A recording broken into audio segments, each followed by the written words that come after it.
you're out there in the middle of the day running through the desert doing all these different training evolutions. Everything we did was, how much more lethal can we be when we're sneaking around at nighttime trying to kill the enemy and sneak into their house?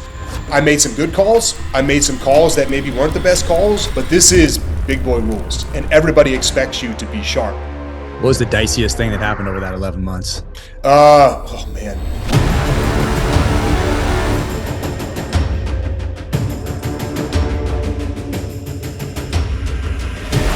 Dude, thank you so much for taking the time to jump on. It's always great to see you. And my favorite part about doing a podcast is that it's an excuse to jump on and say hello and just catch up with people I want to catch up with. So this is awesome. I don't even know where to start with you. So this is the main house right here. So you're out of the barn. This is the main house. Yeah, main house. Murphy's Law, as always, in combat and in life, nothing goes right. So we have one of our barns on our farm is kind of our family getaway, if you will. Gym's in there. My office is in there. The only TV on the property is in there. And we've got dedicated Wi-Fi there. We live in the middle of kind of nowhere. So Wi-Fi is always an issue. And for some reason, it just wasn't working this morning. So this is the main house in the family room, if you will, right now. Man, I love the videos on like Insta and stuff when you're talking about what's going on out there. It looks so beautiful. And I want to get into how you found that property and what's going on that side of things. But well, first, before we do that, dude, awesome. By the way, the Primal beef, the sweet heat beef jerky. I crushed this in one sitting. It was so good. It's exactly the way that I like my jerky right here. So this is perfect. And I have not yet cracked open this one because I knew I would crush it also in one sitting. So Is that the cracked black pepper is actually my favorite. Nice. Well, I'll be as I write later this afternoon. This will be open right next to me as I write. So I want to get to all this and how you got there, but let's just kick it off with a little path into the SEAL teams. You grew up in Texas, and you're running around the woods with a BB gun and a 22 and all that stuff. When did you find out about the teams, and when did you know that was going to be your path? The new 1911X from 6 Hour. A balance of classic 1911 engineering and style with modern upgrades, including an ultra-low profile direct mount optic capability designed with the new Romeo X red dot optic. X-Ray 3 day-night sights for extreme sight picture visibility. An adjustable flat blade trigger and custom G10 grip panels from LOK Grips. Designed with a full 1913 rail and stainless steel frame with undercut trigger guard. An extended ambidextrous manual safety and slide stop. Chambered in classic 45 ACP.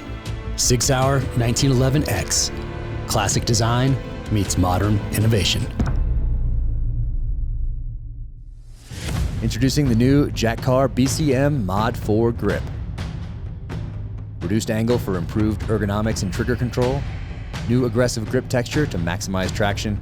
Extended forward tang to close the gap between the trigger guard and pistol grip.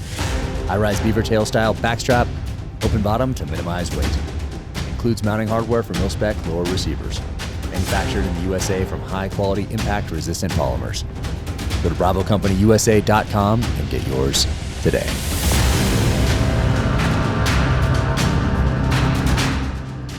Yeah, so I was about 13 years old, and I was in our library in Corsicana, Texas, which is still there and probably still looks the exact same because Corsicana is kind of stuck in a time warp, if you will, which can be a good thing.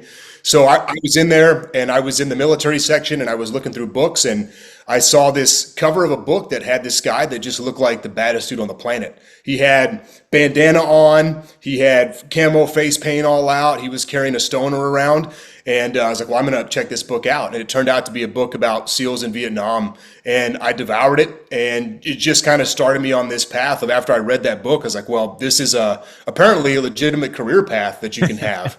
And right then and right there is when I made the decision that that's what I wanted to do with my life, was be like that guy running around the jungle. Man, those pictures, man, those awesome with bandanas on, carrying the stoner or whatever.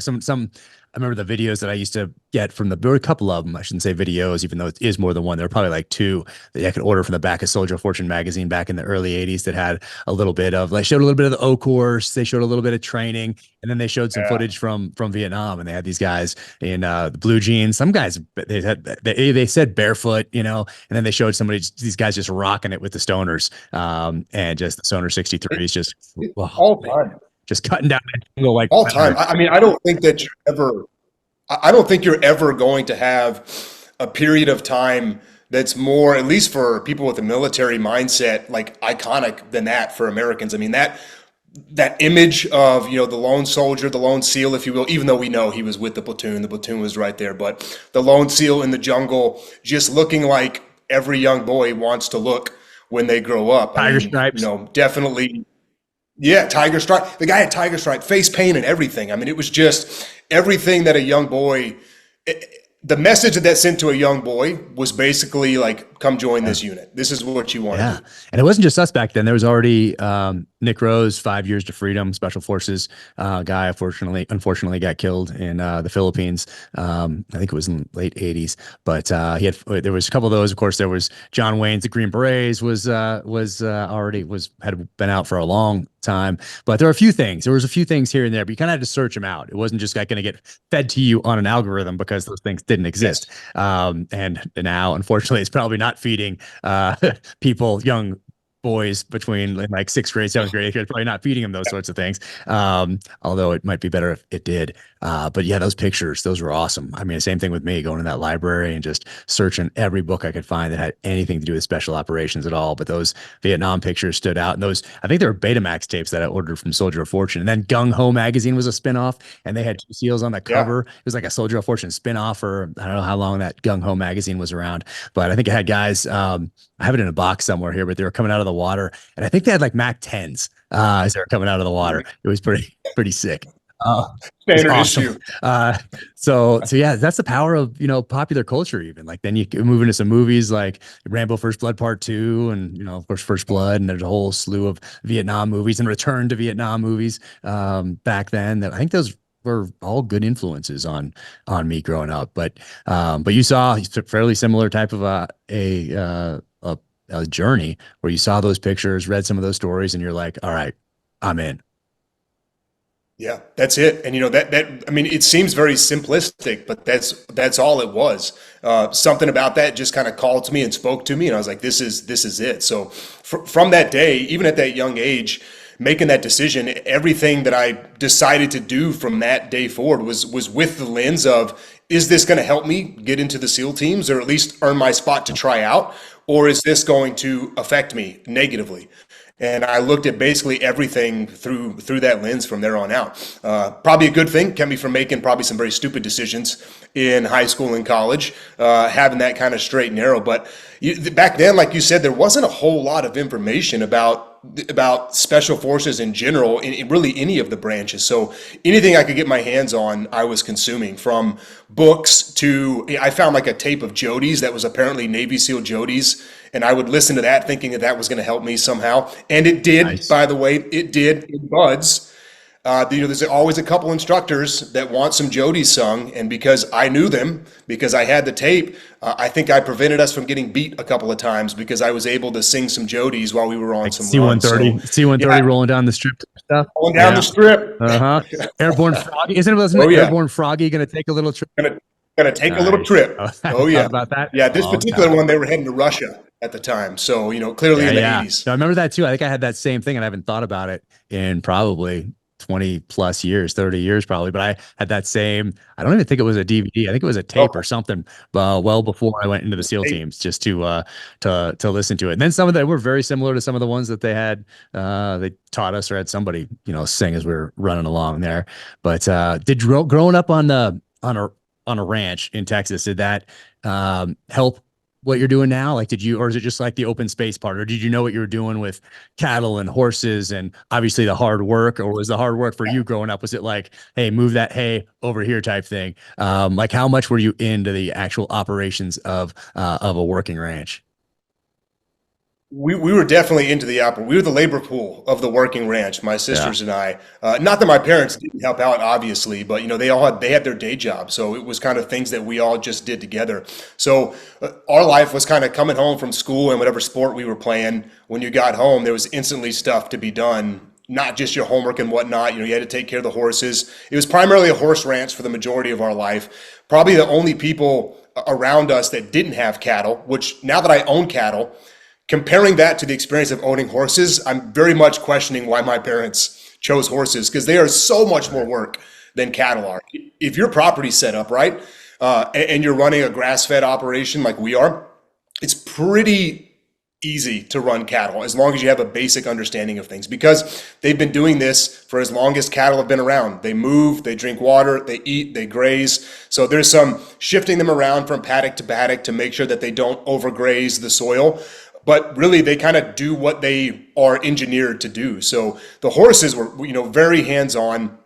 Lots of stuff. They're kind of like Ferraris, if you will. So the cows are probably more like the diesel truck, where, no matter what you feed it, the old diesel trucks that no matter what you feed it, it's just going to keep going. And the horses need a lot more care. So it was good to have basically an understanding of the work that went into an enterprise like that, running a farm, and just the confidence it gave of, even though we didn't have any knowledge of cattle, I knew it wasn't going to be that big of a deal to figure it out. Now, that being said, when we bought the farm, I was still splitting my time between San Diego and Virginia, where we live now. So we bought a farm. I bought 35 cattle, and then I said, "Hey, babe, you got this. Cattle are easy. Don't worry about it." And I was splitting time as I was turning over my COO role at the construction tech company. So of course, anything that could go wrong the first month and a half with cattle went wrong on my wife's watch. The bull got out a couple of times. We had a cow get its head stuck in the hay baler, the hay ring, couldn't get out. My wife's sitting there trying to deal with all these things with no experience whatsoever. But at the end of the day, she did it, and she got a lot of confidence from it. And ultimately, even I can say this because she's not here, ultimately, it's a very good thing for her. Gain that confidence, gain that experience. I'm sure she'll appreciate that. Yeah. I'm sure she'll appreciate that if she listens to this or watches this. Oh, exactly. Man. Yeah. And then just getting the kids to have that open space, have their chores, see the responsibility that it kind of breeds for them, because we're very hands off. It's like, look, you've got the chickens, you've got, the barn animals, you've got the donkeys. So everybody kind of has the thing they have to take care of. So seeing them, really hold on to those responsibilities has been awesome as a parent. Yeah, it kind of reminds me of every time we moved, for whatever reason, in the military, it seemed like I was called away to do something, to go on some deployment, like an actual one or like a short thing. But it was always when we moved. And so my wife had to move us every time, pretty much by herself. And then even when we got out, we were moving from San Diego back here. So no deployments, nothing. And that weekend we're going to move, a buddy's getting married on the East Coast, and a former Marine. And so I went back there, and Faith, once again, she packs up everything. Very similar, Absolute rock star. But it wasn't planned. I never planned that to happen, but it's just kind of worked out that way. And where were you on 9/11? So 9/11, I was in junior college. So there was a junior college in our hometown in Corsicana where my mom actually taught. So I knew I wanted to go into the SEAL teams. I knew I was going to go to college first, and I didn't want to spend, the thousands of dollars that it took to go to a state school even at that point in time. So I maximized my time at the junior college, and then I transferred to Texas A&M after that. So I was in history class, actually. I woke up, and the first one had already hit. And that was when everyone was trying to figure out what was going on. Was it a freak accident? No one really knew. So I woke up to that, and then go to school, go to class, and then the second plane hits shortly after that. So I was, sitting there with my classmates, basically.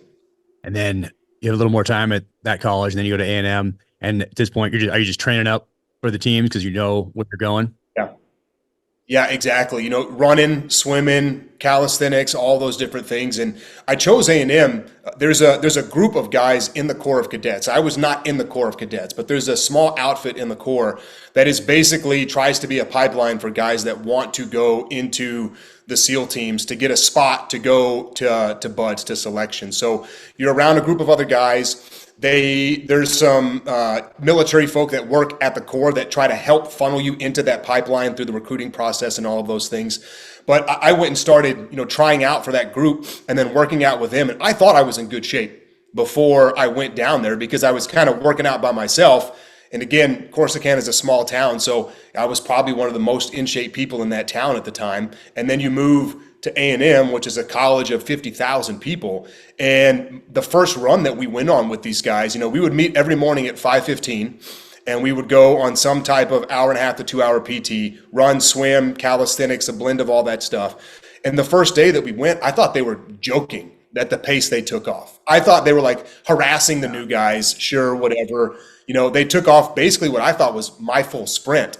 And I'm like, okay, so they're going to do this like 100 meters, and then we're going to slow down to an attainable pace, and they just never did. So it was a gut punch, but it was also a very good lesson of, hey, I'm not quite as in good of a shape as I thought I was, and if I truly do want to be in the best shape, I've got to be with people that are going to push me, because you're only going to be able to push yourself so far. So finished up at A&M, 2 years there.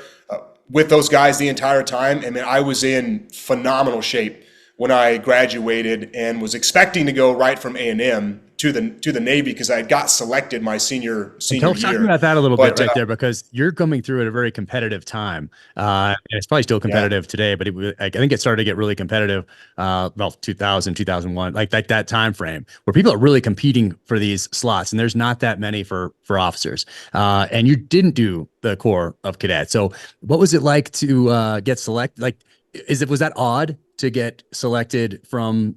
I don't know if they have like a certain number. I don't know how they do it, but it's so many from the Service Academy, so many from regular OCS, so many from the Corps of Cadets or whatever. I'm not sure how that works, and obviously it shifts, depends on how many people get out one year and all of that. I'm sure they have a very very thoughtful algorithm that tells them exactly. No, they probably don't. But you're going through at a very competitive time.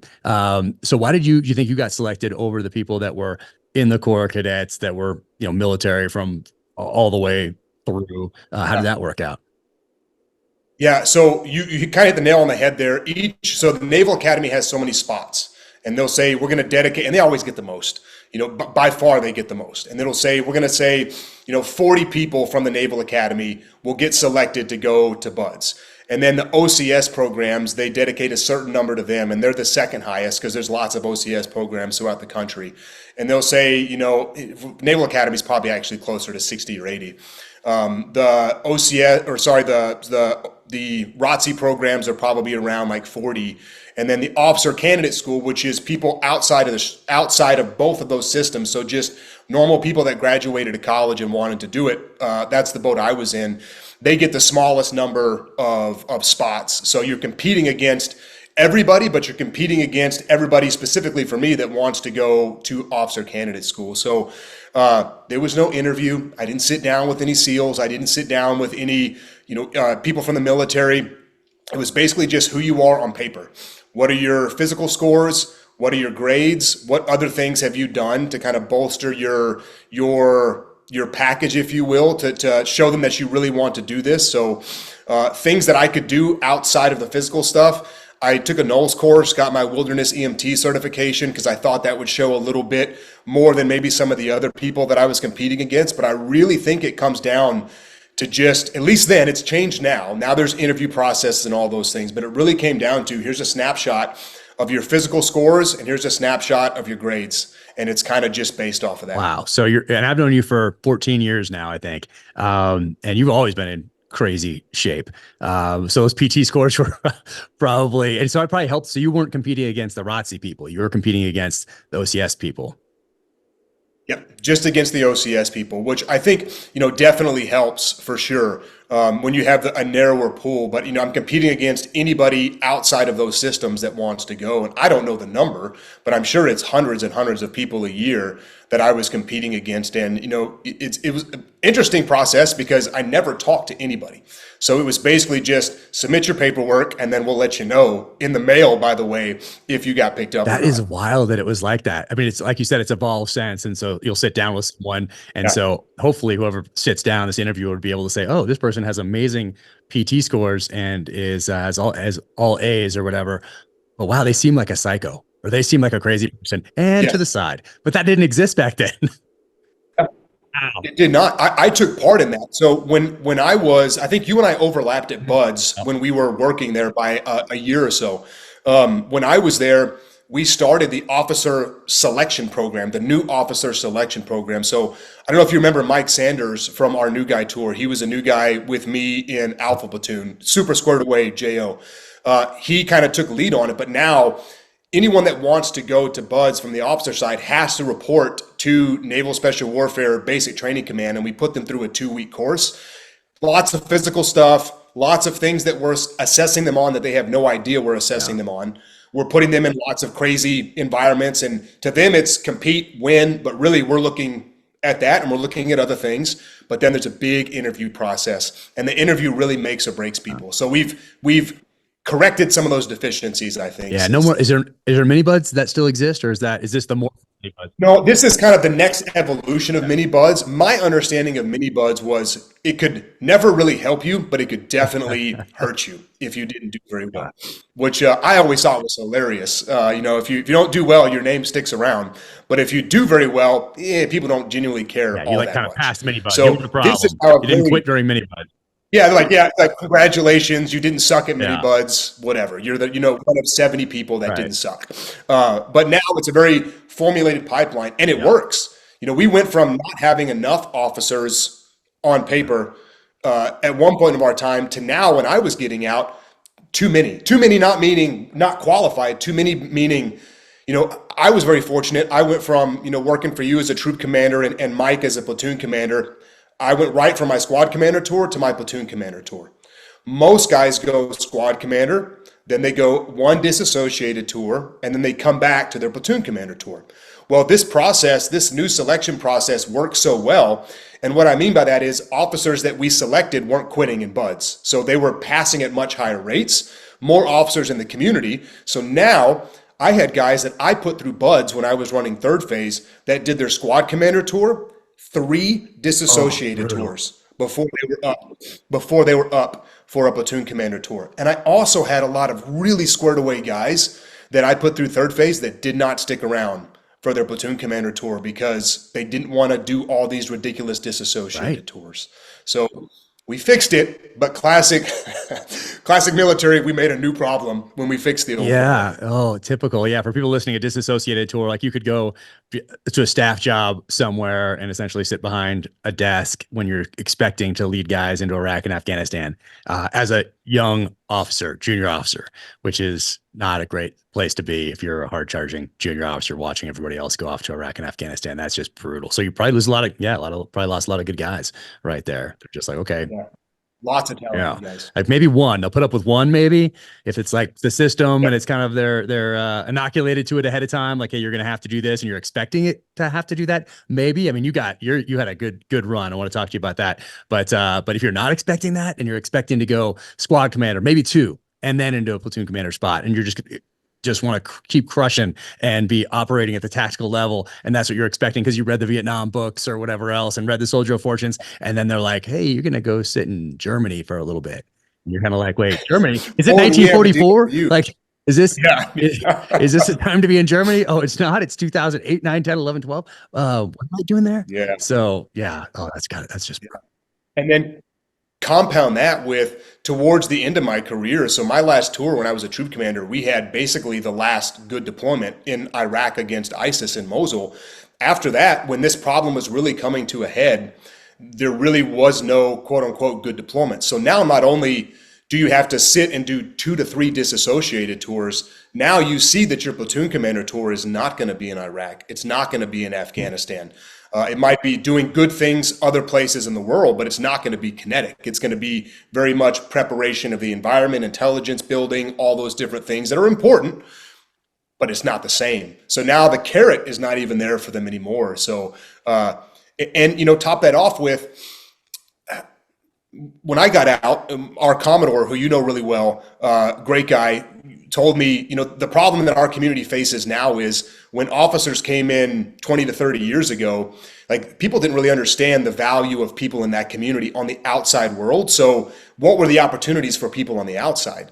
Well, now everybody knows about, leadership in the military. Everybody knows about the different attributes that typically come with people that are in whatever special operations unit you're in. They're very highly marketable on the outside too. So now you've got young, hard-charging guys that just want to deploy and they're not going to get to do it. And when they deploy, there's not going to be a really good, meaningful deployment to them on the backside of that. And they're highly marketable and everybody's throwing them job offers at the same time. So our community's got some things they're going to have to figure out as far as the officer attrition rate goes, I think, in the near future. Yeah, I really hadn't thought about this part of it specifically in a while. Let's say you're going through that interview process and you're sitting down with somebody, and this guy, is Stanford, and he's, all A's, and he's got like tech backgrounds, and he's a strong leader, and he was a swimmer at Stanford, went to the Olympics, whatever. You have that person. Guess what? He might not be sticking around for too long, especially if he's fired up, and then then there's no more quote unquote good deployments anymore. And you're going to staff jobs for 3 years, and maybe you get a bad leader somewhere right out of the gate, which can happen. Yeah, I can see somebody like that. Whereas now you take the opposite of that. Let's take a kid that went to community college, like not the greatest swimmer, but does it. And is just a scrapper, and is just wants to get in it and wants to do whatever is required of him, and wants to knock that out of the park, and wants to learn and evolve. There's something to that. There's something to that, rather than maybe having someone who maybe feels a little bit elitist coming in already out of the gate. You know what I mean? So I don't know. There's something there. I don't know. Maybe hopefully they're looking at a mixture. I think you need a mixture. You can't have all Stanford, Harvard grads in there that all get A's. I wouldn't stand. You can't all have Garrett Morrison there running around that are like the best at everything they've ever done. Now, he had a pretty good disassociated tour though, right? He had a good one. He had an interesting one. I should say interesting and unique. Like he had a very interesting run. One that only someone that was as smart as Garrett could go and do. Because if they asked me to go and learn that foreign language and go to that place, I'd be like, you guys, you got the wrong guy for the job for that one. Yeah, sure. No, he's so awesome. It was so great to get linked up with you guys there near the end of my time in uniform. You guys were just so cool to be able to be with for that workup. So buds, any issues in buds? I shouldn't ask that. What was the hardest thing? Did you struggle with anything? What was the thing you're like, man? I didn't like the cold. It wasn't necessarily, I was in really good shape. So the physical things, they always suck. It's just a grind, and you're going to not perform at least once or twice. You have to lean on your teammates once or twice. But, some guys, I wouldn't say enjoyed, but the surf immersion, the surf torture, surf immersion now, some guys enjoyed it because the instructors didn't mess with them. It was basically just their opportunity to be left alone. I hated it because to me, I was like, well, we're going to be in the water for an hour and all I get to think about is how cold I am. I would much rather be doing something physical than just sitting there and, silently suffering. So I did not look forward to those evolutions. Anything physical, it got to be at least kind of a competition, and you're with your buddies and you're usually doing it in a team. So, those are the things that I did not really enjoy, were just the cold, which, I probably chose a poor career path if I didn't enjoy it. Now, when you went through, because when I went through, it was called surf torture. When you went through, was it immersion or was it conditioning? Because I think there's been an evolution, because I didn't know about the immersion. I knew about conditioning. So I think it went from to conditioning and now to immersion. Conditioning was too tough of a word. Someone had an issue. One of these officers, probably one of the guys from Stanford we just talked about, he probably had an issue somehow with conditioning. It was too tough to say the conditioning word or something like that. Well, he had to put that star on for sure. And the only way you put a star on is by changing things. And some of those things don't need to be changed. So I remember it being called conditioning and torture. It just depended on what instructor was leading it and who was standing around when he was leading the evolution. But now officially, I believe it's surf immersion. I wonder what it'll be next. Yeah. Maybe just put your toe in so you know that it would be cold if you went all the way in and had to get yelled at all through the night and had that bell right there. Yeah, maybe it'll be a little, maybe they're morphing it even more. Jeez. So when you go through, do you do SEAL qualification training? And as part of that, did you have the SEAL leadership course in there? We did. So that was the first time that I met Leif, actually. So Leif was the officer in charge of the junior officer training course. And it was awesome for me. And I've told Leif this, the instructors at Buds were awesome. What you wanted to see as a young guy who dreamed of being a part of that community. They were just animals, and very professional, but just savage in the best sense of term, guys that you looked up to. The officers that were running the phases at the time, not so inspiring. Didn't really participate in the evolutions, didn't really show any face, didn't have a whole lot of qualities that I personally wanted to emulate. So I'm kind of going from phase to phase thinking, all right, the instructors are great, but what are all the officers about in this community? And then I get to JOTC and I meet Leif, and I'm like, okay, solid, like we're good. And then, who does he bring in the first week to give us the leadership talk? He brings in Jocko the first week to give us the leadership talk. So I was like, check. All right. There's some, the officer community is thriving. So awesome. So yeah, we went through JOTC, and so it's BUDS, JOTC, SQT, and then once you graduate SQT, you check into your first SEAL team. And that's SEAL Team 7, and that's where we link up. SEAL Team 7. Nice. Then we get a, I think that was that Jocko's last land warfare that we did? Was he turning over on that? It was. He was turning over with his predecessor after that. Yeah. So we did it. Yeah, so we got full benefit that last. That was good. I had Jocko before that for my for my platoon commander one, and then for the troop commander one as well. But yeah, what was it like checking in at 7? Did you choose 7? It was awesome. Did you have to do a wish list, and when did you do the wish list? So you did a wish list in SQT, but the wish list was just East Coast or West Coast. So it's basically just choose what coast you want to be on. So very fortunately for me, definitely that first platoon definitely set me up as far as the rest of my career goes. Just the personalities that were involved and the lessons that I got learned. So I had nothing to do with it. It was just, I'm assuming luck of the draw where I ended up. But checking a SEAL Team 7, day one is definitely an intimidating experience because all of y'all had just got back from deployment.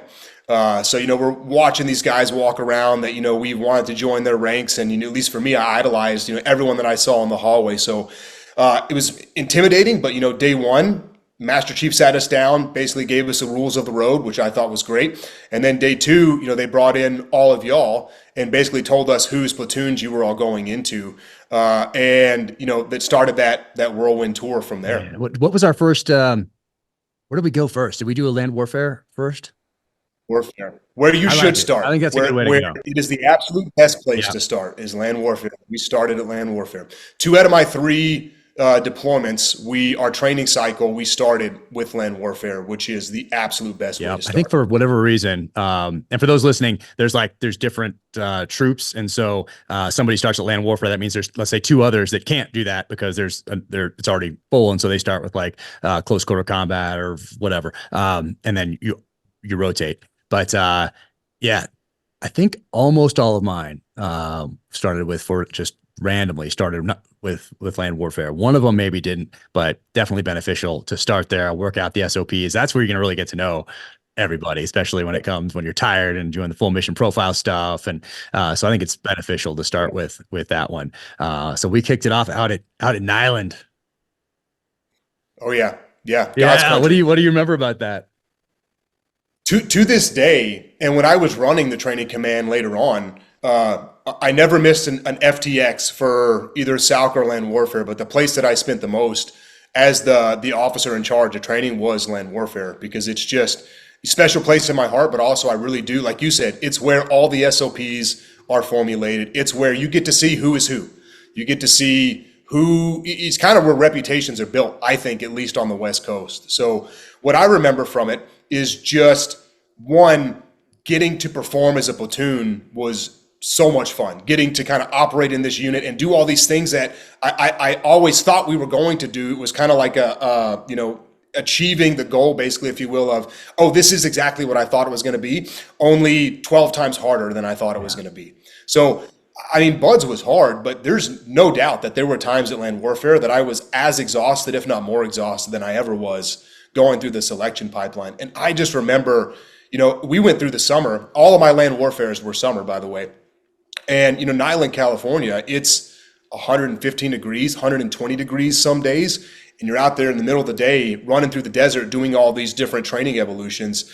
And, my biggest takeaway was what that does to your platoon when you get to go through something like that is almost unmeasurable. When you get to go through some challenging, hard times like that, when the only key to success is you got to pull together as a unit and perform, because there's no one person that's going to get your platoon through that training. Everybody has to be doing their job the entire time. Yep. And so many great lessons from training, obviously, that filter from real world, but for leaders especially. Like if you're just if you're brand new E4, you just don't want to mess up. Like I remember when I was enlisted and I just got out there, like Yeah. first thing, just don't mess up. Like, point.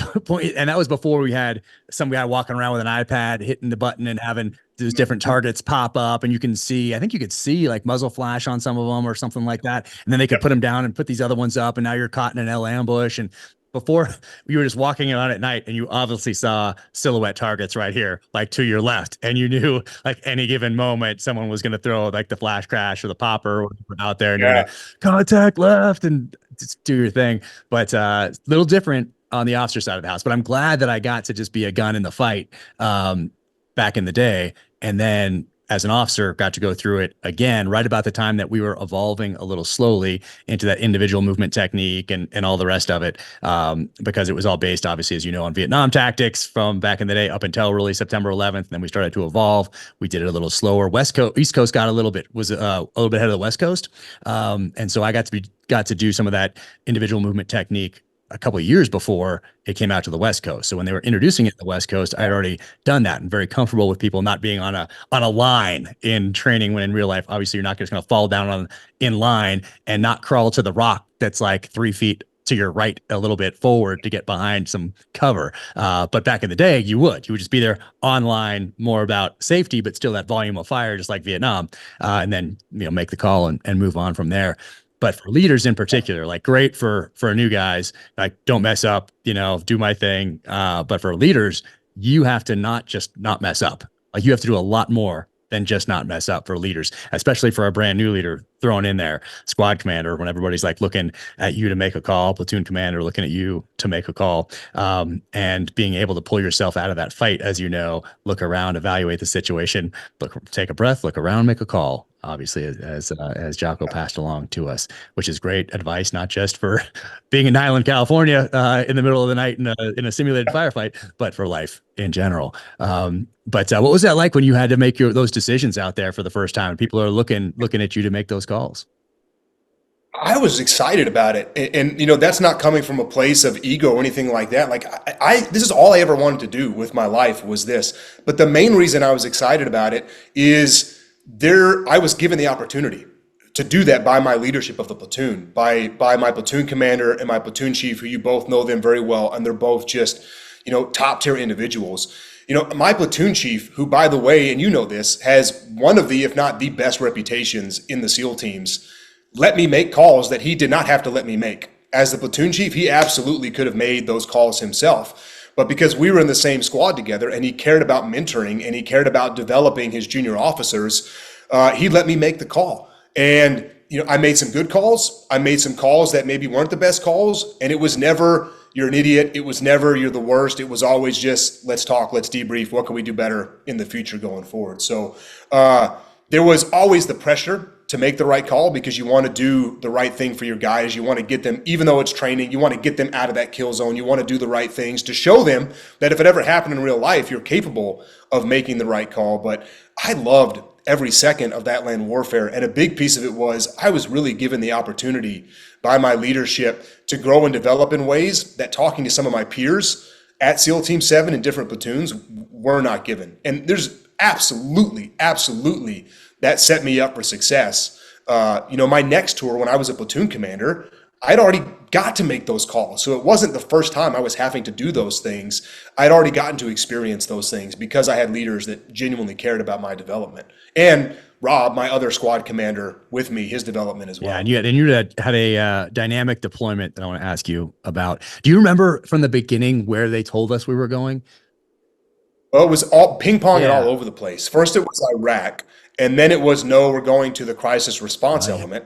Then it went back to Iraq. And then about a month before we deployed, then it came out Afghanistan. But some of the troop obviously went to Iraq. And then one of the platoons, my platoon, got to go to Afghanistan. So it was just all over the place for about 6 months. Yeah, that was wild, being all over the place like that. Man, and then what did we do next? We jumped into, CQC, Mount. Now called SAUC, so urban combat type stuff. What do you remember from that? Just one, how much fun CQC was. And then, the combat shooting portion. So, you do some shooting in SQT and you get good, but it's not dedicated like it is at the CQC. So CQC, as you know, our block of training that we do there, you split the day. Half the day you're in the kill house, half the day you're on the range. Your other platoon that you're training with has the opposite schedule of you. So you're spending, what is that, 4 hours a day doing nothing but getting world-class shooting instruction from world-class instructors from every different walk of life.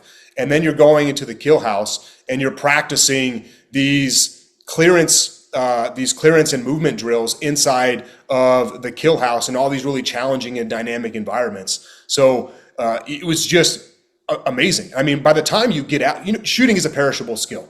So by the time you get out of that shooting course of instruction, you're the best you're going to be on that workup.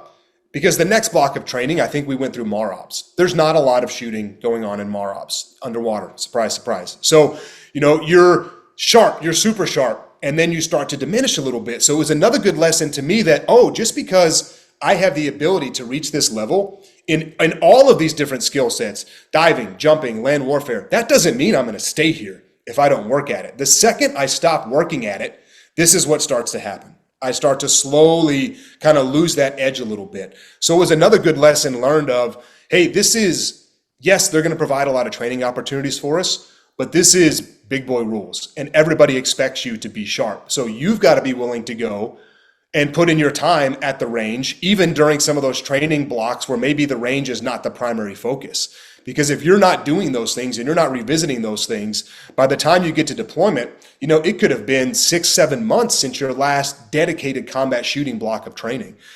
So just all kinds of good lessons learned. And again, like you said, detachment, the skill to being a good operator or a good husband or a good father or a good businessman or businesswoman is detaching. The more that I can stay detached and not get emotionally involved in those situations, the better decisions I'm going to end up making. And luckily for us, all of the training that we're doing, even though that's not the primary goal, all of it is teaching you how to detach, or at least it's giving you the opportunity to learn how to detach. Every run at land warfare is an opportunity to detach. Every shooting drill where there's a clock and there's a timer and there's standards that you have to meet is an opportunity to detach. So not only were we getting these really critical tactical skills, but kind of unbeknownst at the time, you're also getting trained in just how to detach and how powerful that detachment can be. If you can keep your head on you when lots of other people around you are starting to freak out a little bit. Yeah. Keep your head about you and keep your head when all those about you are losing theirs and blaming it on you. That's exactly right. So, and you always stood out as you were a standout leader from the beginning. That's what I remember about you from day one. And then you only improved as things went on. So you were always a stand, not just to me. That's from everybody that ever interacted with you in the SEAL team. So you just crushed. And I'm glad you're out doing what you're doing now, being with the family and all that. But it's certainly a loss for the SEAL teams that you weren't in there in a senior level leadership position right now. But I'm glad you're not also. I'm glad you're with the family. I want to make that clear as well. Yeah. But yeah. You might be writing a book about me pretty soon. You might have put me in a character in your book if I kept moving up. It's possible. It's possible. It's a target-rich environment up there. I'll tell you that.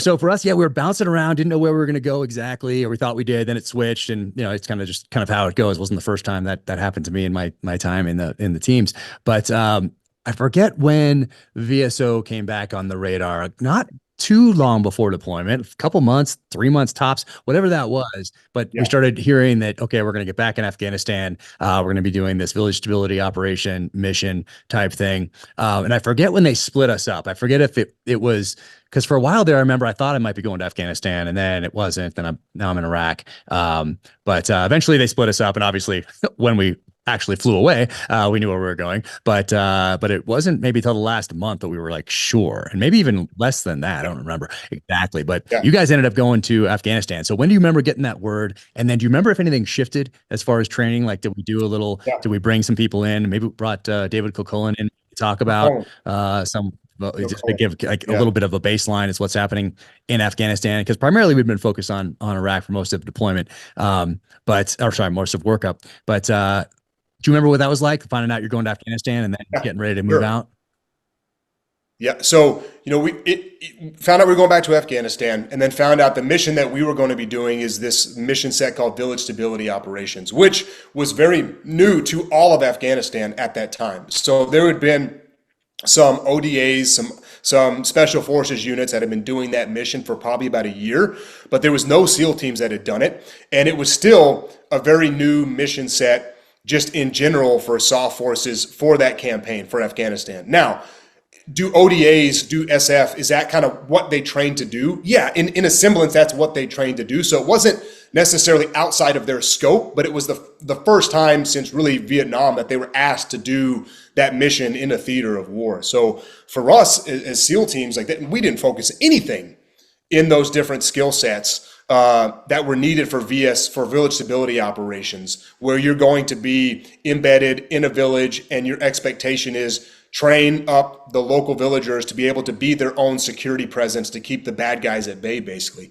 Everything we did was, how much more lethal can we be when we're sneaking around at nighttime trying to kill the enemy and sneak into their house? So we had no preparation for this during our workup cycle. So to help get us prepared, and again, it was a very new mission set, so there wasn't a whole lot of things to do. You brought in Kilcullen to kind of give us an overview of counterinsurgency and what that looks like and different things. And I remember that making a big impact on me because it was the first time that anyone had been able to sit down and really give us kind of points of performance and what we could expect more than likely when we got over there. And then do you remember, so you take off to Afghanistan, we say goodbye, you go to Afghanistan, I go to Iraq. What were those first couple of weeks like on the ground? Yeah, so fire hose is what the first couple of weeks were. So we fly into Mazar-e-Sharif, which was amazing to be there. So much history, so much things that have happened over the past, quarter century before us there, that it was just kind of amazing just to be in Mazar-e-Sharif in and of itself, this legendary place inside Afghanistan. And then, when you land, we were working for an AOB, which is basically, your parent command, if you will, when you're in theater. And the AOB was made up of all Army Special Operations Forces, so all Army Green Berets. And they were awesome. But the expectation is, because that's what they do for a living, is kind of this village stability operations mission set. The expectations was we landed and, we were expected to already know exactly what we were getting ourselves into. So had some conversations with them, said, hey, don't send us out this very second. Give us a couple of weeks to go and talk to some of your platoons that are already doing it, to get the lay of the land, to try to build up some information for ourselves to better prepare. And they said, awesome. So myself, platoon commander, platoon chief, flew around to a couple different ODAs, to their VSO sites, talked to them, got a little bit of knowledge of what we were going to be facing. And then within a couple of weeks, it was load the vehicles, drive 300 miles north, and you're going to embed in this village that no Americans have been in, I don't know if any Americans had ever been in there. And then, it was basically build your camp up. You're providing your own security, build your camp up. So night one, was quite literally circling the wagons. It was, we got there, we embedded, we met the village elders that were inside of that village that were expecting us. And then it was get the up armored vehicles, make a perimeter, take the high ground, and let's start building out a camp. So the focus of about the first 2 to 3 weeks was just build security out so that we felt safe enough to operate. And thank goodness that was the priority, because it didn't take more than a couple of weeks before the insurgents decided to test that security quite robustly. So it was, as a new guy, you're like, this is amazing. I'm getting dropped off in a village in the middle of nowhere in Afghanistan with my platoons, and we're basically told, clear the bad guys out and train the good guys. Like, what more could you possibly ask for as a new guy in the SEAL team? Jeez, well, do you remember the first time you guys were tested? Yeah.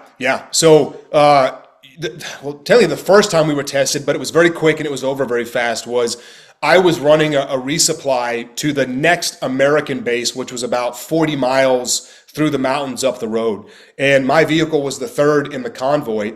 And it's moon dust out there, as you know, being in Afghanistan. So the first vehicle kicks up this cloud and you can't see anything. So first vehicle goes. What that means is you've now got to separate the distance between vehicles so that if the first vehicle has to stop, the second vehicle doesn't crash into them. So now instead of running a pretty tight patrol, we're running 100 and 150 meters in between the three vehicles so that we can actually see when the dust clears enough to safely travel. So my vehicle is the trail vehicle, the last vehicle. It was myself, my JTAC, Graham, who's an awesome guy, and then one of our Army counterparts that was with us. And we hit a pressure plate that was connected to a 40-pound HME charge, and it blew the back axle. Luckily, we hit it on the back left side, so instead of absorbing a lot of the blast right underneath our seats, it blew the back axle off and basically pushed the vehicle forward and dissipated a lot of the energy. So after that happened, trying to get comms with the patrol, we finally get them. The rest of the platoon comes to help out, and then we start getting engaged shortly after that. But it ended up just being probably over in about 15 minutes. It was probably, looking back at it, we were probably being tested, and they were trying to see how we would react to it. So not too eventful. That's pretty eventful. The real test came. That's going to be pretty eventful for anyone listening to this. And you don't have air, right? I mean, how far away is air for you? Air for us was probably about 30 minutes away at any given time. So you're in an engagement, you're not getting air for at least 30 minutes.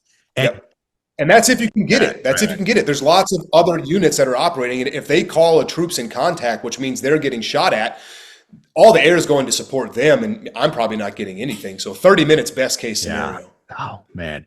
Do you think, did the other vehicles in front of you, did they hit it and it just didn't go for some reason, or did you just miss it? Like, was it positioned in a way? I think they just missed it. I think they just missed it. It's possible it could have been a crush plate, but with a 20,000-pound Mat V running over the top of it, it'd probably crush it the very first time. So I think they must have just somehow missed it, and we were unfortunate enough to hit it. But it took us 20 minutes just to get them. And when we first told them that we hit an ID, they started laughing and they thought we were goofing around. We're like, no, we're being serious. Like, you guys have to come back and get us because we're immobile right now. So you with the vehicle like that, do you tow it out of there, or do you blow it in place, or do you fix it? What do you do?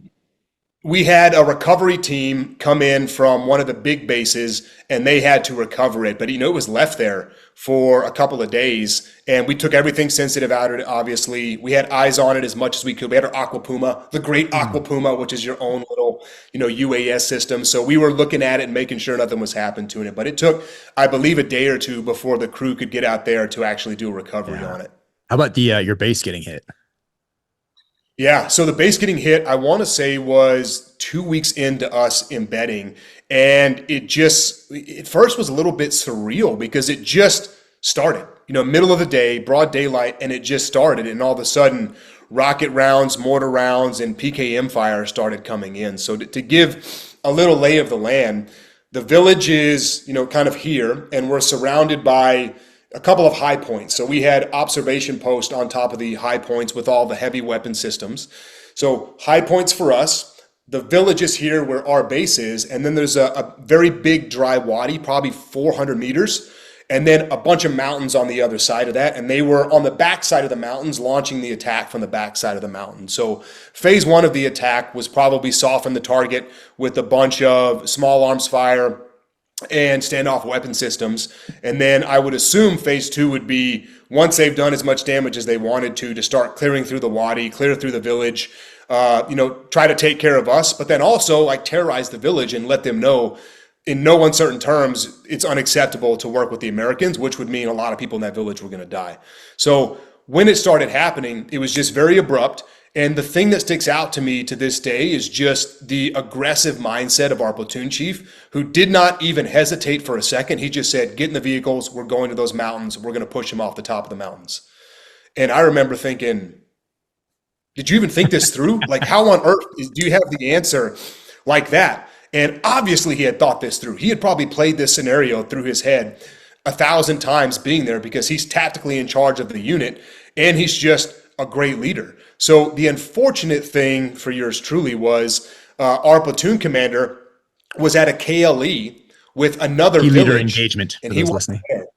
So key leader engagement. So he was meeting with a village elders to try to basically just build some relations, tell them who we were, tell them we were there to support them. So when this is going on, my chief pulls me aside and he's like, hey, listen, Sean, I know this is not what you want to hear, but the big radios that we need monitored are here at the base, and there's no guarantee that we're going to actually be able to make comms when we get on the backside of those mountains.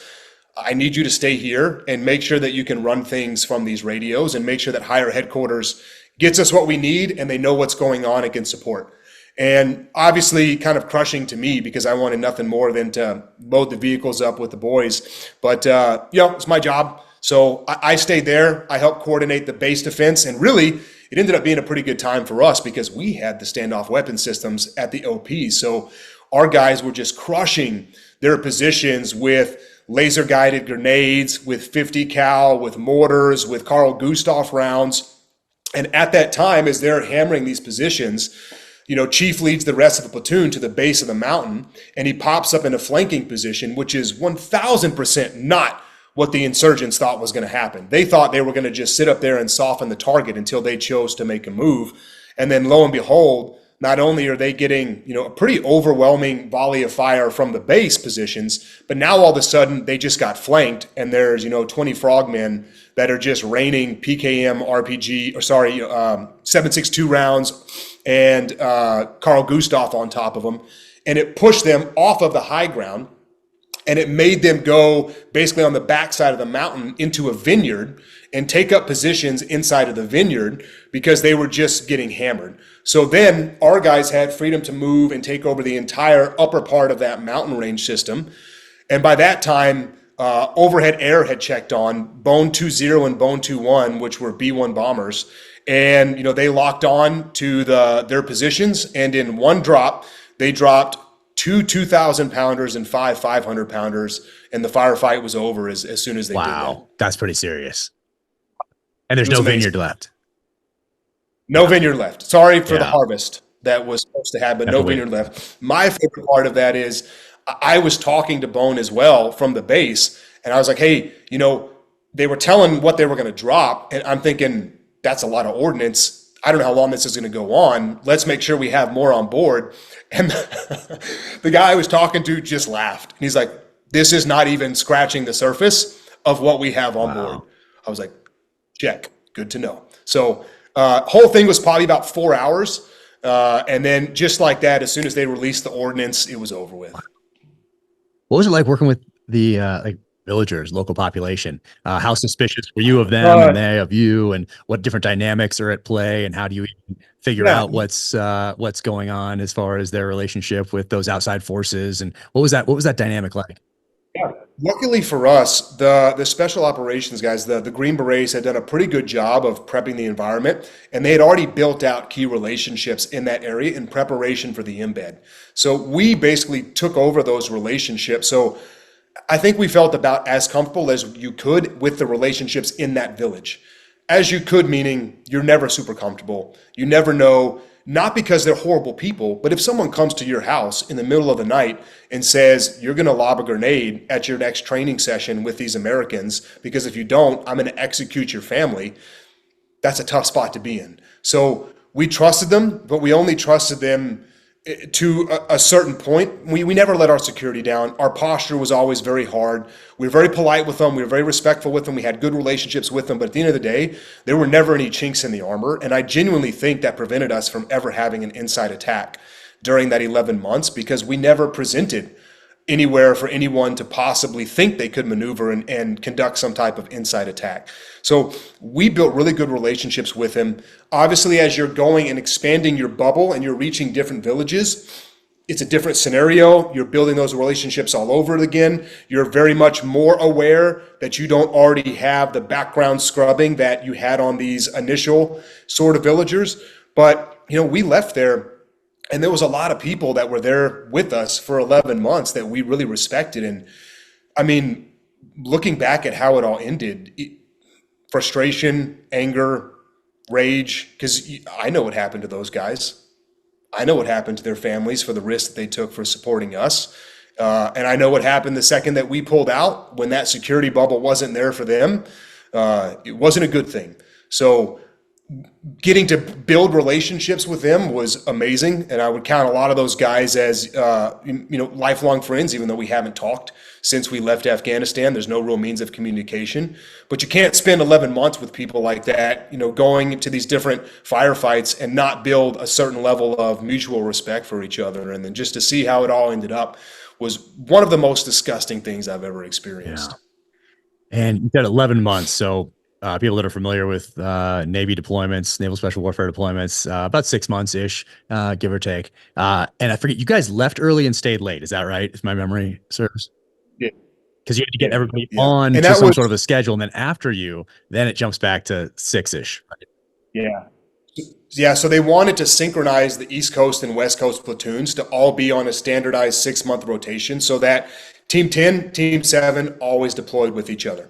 That way, if we're deploying to the same space, I work for Team 10, you work for Team 7, we can get to know each other. We can start building out relationships, maybe even get some mutual training between us because we know we're going to deploy together. So that was the overall theory of it. Because we weren't already synchronized, two teams had to do an extended deployment, and fortunately, we were one of the teams that got to do it. And I say fortunately because, what better place to be for 11 months as a new guy with a great platoon than in Afghanistan? So I love the fact that we were there for 11 months. Was it hard on the family? Hard on the family, for sure. But, I wouldn't, trade 1 month of that experience. I love it. And you had spring, summer, fall into winter. Is that? Spring, summer, fall, into winter. And then basically we turned over at the very beginning of spring. Okay. Man, what was it like to spend that much time there and see those seasons shift? And did you notice any, because when I was first on the way to Afghanistan, I got the bear went over the mountain. I got anything that I could get from like the Soviet kind of lessons learned type deal, because it was earlier on. And I remember hearing fighting season. That was like, people said that, talking heads on the news said that, people in our leadership said that. So I went through bear went over the mountain and the other one, and I wrote down the dates that everything happened. And I was like, oh, there's a lot happening here in the fall and winter as well, just by date. So when everyone said fighting season, I was always like, yeah, ish, but things do happen. Like, don't expect to go to Afghanistan in January and not have anything happen just because it's cold, because there's some pretty significant engagements in those books from the Soviet experience that happened off season. What was your experience like throughout those different seasons? Very similar, very similar. So things still happen in winter, but I think really the reason for us that winter was slower was not because of the season itself. Like, the Afghan people are very conditioned to the winter, much more conditioned than the Americans are. I remember one day I was sitting up in November doing my turn of watch on top of our small base that we had. And I've got, my level 7, which is the biggest level of comfort, warmy gear that the military issues us. It's like the most high-speed warm gear you can get on the planet at that time. And I'm still cold. And then I'm watching these little Afghan kids run around with like a jacket and flip-flops playing soccer in the snow in a field. I'm like, oh, these people are very conditioned to this weather, more so than we are. So it wasn't so much the fact of the weather. We were given an area and we were told, clear the bad guys out of that area and then build security. By the time winter had rolled around, there were no bad guys left in that area.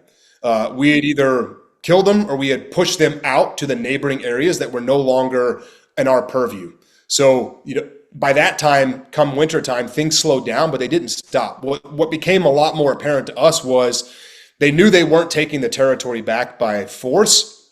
So they started putting a lot of IEDs and different things in place. And luckily, by that point in time, we had a very robust network of these villages built out, and an IED would get placed.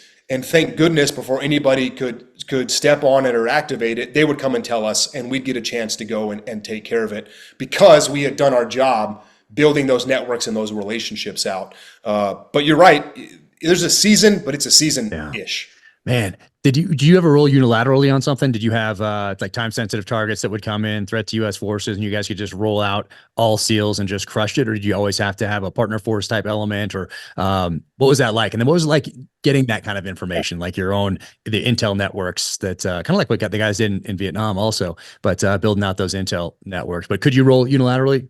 We could not. And that was a hard and fast rule. And was it frustrating? Yes. But again, the genius of our leadership was they knew that pushing back against that rule was going to do nothing but get us labeled as those guys. And we already kind of had that label because we were SEALs coming to do an Army job. So if we would have pushed back and said, this is ridiculous, this is stupid, this is a danger to our force, all of which things are true, by the way, it would have ended on deaf ears and it would have damaged our relationship with our command. So instead, what we did was we just embraced it. We trained guys up as quickly as we possibly could to be able to, the guys meaning the Afghan locals that we were expected to go out there with, we equipped them with the things that they needed, to accompany us, the mobility piece. So they had these little bikes, these motorcycles they would ride around on, and they were remarkably good at riding these motorcycles through basically everything. So we equipped them, we trained them, and it still slowed us down a bit, but not that much. But I think because we embraced it, it allowed us to still be pretty darn effective in those scenarios where would we have wanted to be rolling out unilaterally? Yes, we would have. But I think we did the smart thing in not trying to make a big issue of it. We told the team that bumped us out, the SEAL team that bumped us out, don't play that game. There's no wiggle room here. It's hard and fast, even more 11 months later when we were leaving, and they chose to ignore it, and they pushed back and raised a bunch of fuss, and they didn't get to do a whole lot of things, at least the beginning of that deployment. Did you bring weapons over also? And did they already have weapons from ODA guys that had developed some relationships earlier, or did they get M4s from us, or were they using M4s that they'd bought through the Afghan National Army, or did they have AKs, or what were they using? There was a program set up that we kind of fell into when we got over there, and it was basically AKs that we would outfit them with. So when we embedded into our site, when we left Mazar-e Sharif, we rolled away with ISU 90, which is a big, basically storage container just full of all those weapons. And then when we ran out of those weapons, because we trained that number up, we would just coordinate another drop off of more weapon systems. So I don't think any of them got M4s. Now that the troops in Iraq that we were training later on during my career, they got M4s, but these guys all got these, pretty AK's basic to begin with, but very basic AK setups that we were training. Did they get nods and helmets and that sort of thing? Nothing like that. Nothing like that. Now, if you were in a commando unit, potentially, if you were working with an Afghan commando unit, they might get some of those things, but not. It was all we could do to get them to just shoot straight to begin with. These are people that didn't grow up in the military. These are just farmers and businessmen who decided they wanted to take part in keeping their village safe. So day one, boot camp recruit, basically, people that have no experience shooting guns. So just getting them to a baseline proficiency where they could be semi-effective and not a liability was all we were really trying to do. Could you hit any targets at night then? Did you just take them there and use white light to hit something, or was it all daylight type stuff? We ended up, they weren't really supposed to, but just the nature of the beast is if you respond to a call and a village is getting attacked, you might be in that village overnight. So there were some things we had to do with them at nighttime. And when you're operating in a system like that with untrained people at night, it just means everything slows down to a crawl, and it's very, very methodical. Our guys always took the lead with them in support, but you just have to be very, very controlling of what's going on because they're already very nervous. Which is, they should be. First firefight, second firefight, they're getting tested. And now it's at nighttime. So lots of white light for them, but we weren't really allowed to go out. If we would have said, hey, we want to go and clear this village at nighttime, they would have said no. But every now and then, as you responded, day turns to night and you're just there and you have to learn to do it. You'd have to remain overnight sometimes in some of these compounds that you hit. Yeah. Which, of course, was like the greatest thing ever for us because that's what we've been wanting to do the entire time. Yeah. Oh, man. So how far away from your VSO site did you guys go? What was the farthest target, and were some surprisingly close, or was the terrain there just so expansive that you had to move? Anything was going to be distance. Yeah, I would say most anything was going to be at least 6 or 7 kilometers. I think that the farthest we probably went in one day was about 30 to 40 kilometers. And that's an all-day evolution. Even with your side-by-sides and your mobility package, that's an all-day evolution to get there, to spend some time doing what you need with that village. And sometimes it could have just been a meeting with the village elder that you needed to touch base with. But even that, spending an hour in that village, consulting with them and talking to them, that's still a 9-10 hour day just getting there and back. So everything was distant. Now, towards the second part of the deployment, we split sites and we embedded in another site. So we kept this site. Because the distance was getting very far, we decided, hey, we're going to embed in another site, and now we'll have complete control of basically the entire province. So we did that at the 6-month mark, and that cut down on some of the distances that we were experiencing. And did you stay with your chief, or how did that break down? I did. So again, super fortunate to have the leaders that I had that had the trust and faith in me to do that. But my platoon commander and the lead petty officer and my other JO stayed at that one site, our main site. And then Chief and I and the rest of the platoon, or half the platoon, got to go and embed and run this second site. So for 6 months, I got to be a site commander out there with my platoon chief, running logistics, running the operations, running everything. So very, very fortunate as a new guy to have that experience. What was the diciest thing that happened over that 11 months? Oh man, the diciest thing that happened was probably during, I mean, the base attack was very dicey. It could have been way more dicey if Chief hadn't made the call that he had made instantaneously. It would have been a bad day for us, I think. The most dicey thing that ended up happening was when we were embedding in that second site. We decided to, aerial study, looking at all the different buildings being mud huts basically. But there was one concrete structure that was a school that the Americans had built in 2003. And then the Taliban had taken over in like late 2003 and basically made their headquarters building. So we decided to send a message. We wanted to take that building back, and because it was by far the most fortified structure that was around.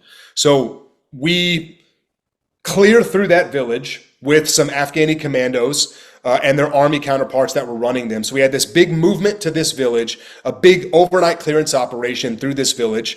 And, my portion of the operation was to lead the embed team. So I was supposed to basically, once the clearance goes by, take control of that schoolhouse and establish security so that when the clearance is done, we can collapse back to that position and defend that position against counterattacks. So I get there. The message that I received was, it's already been cleared. It's already been cleared of IEDs. So at that point in time, I'm thinking speed over security. It's already been cleared. Let's set up our weapon systems as quick as we can. Let's fortify this thing and let's get ready for a counterattack. The right call would have been, yes, speed is important. Yes, it's already been cleared by Army EOD, but let's double check. I've got my Navy EOD guys right here who I trust implicitly. I should have had them scan everything, and I didn't. It was a bad call on my part.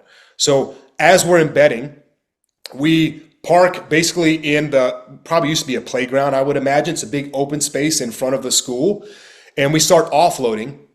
And the whole time, I can't make comms on satellite. So I've got my satellite phone, which is basically your tertiary means of communication.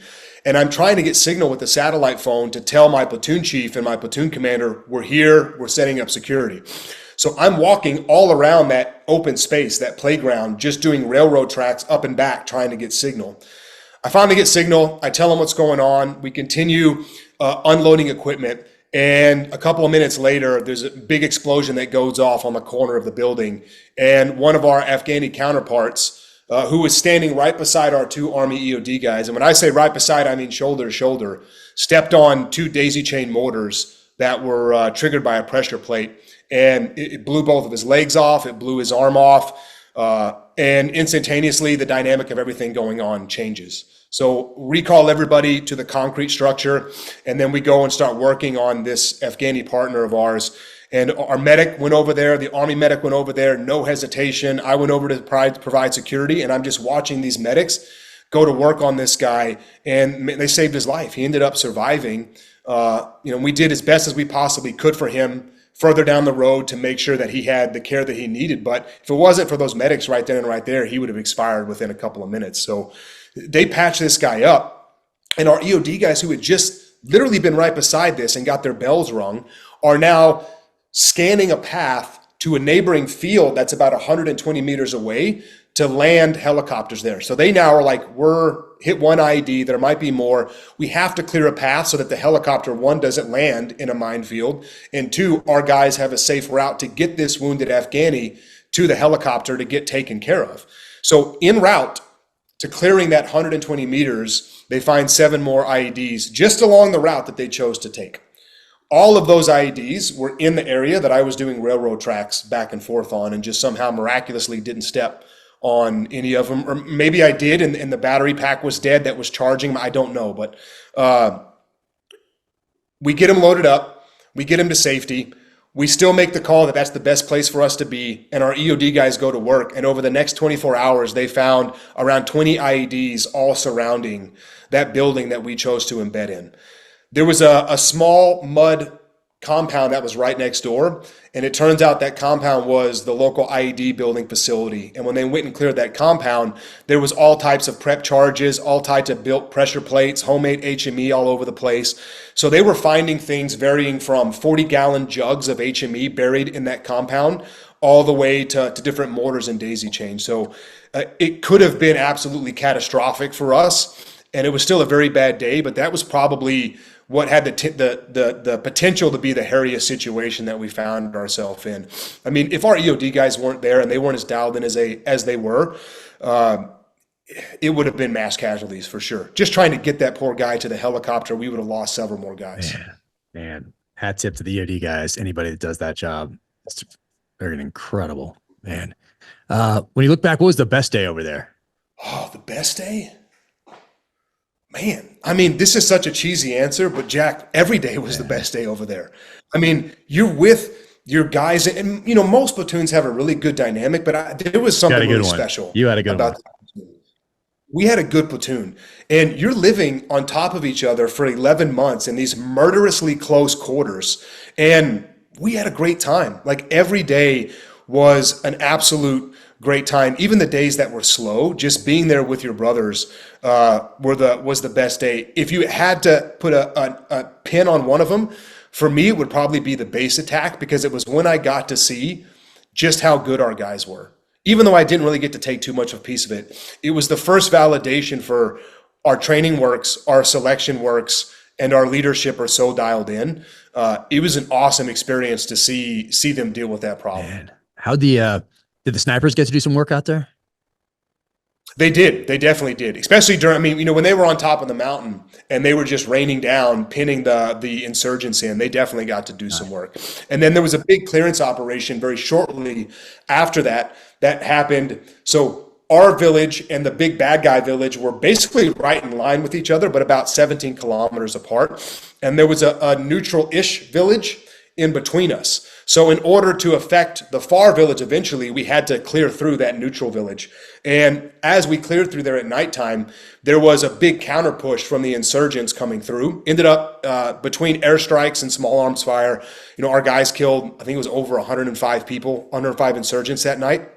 So it was a busy night, and a lot of that was standoff weapon systems, and our snipers got a lot of work that night too. What was the workhorse out there for the snipers? Do you remember? Is that 300s? 300 Win Mag. Yeah. Now they had the Knight's armament, they had the 7.62, but at that point in time and that distance, the 300 was definitely what they all rolled around with. Love that 300. Yeah. And so 11 months downrange, that's a long deployment for the SEAL teams. You get back from that, and you are the only one, if I remember correctly, that rolls right in to a platoon commander. Nice. When did they tell you that that was going to be the case?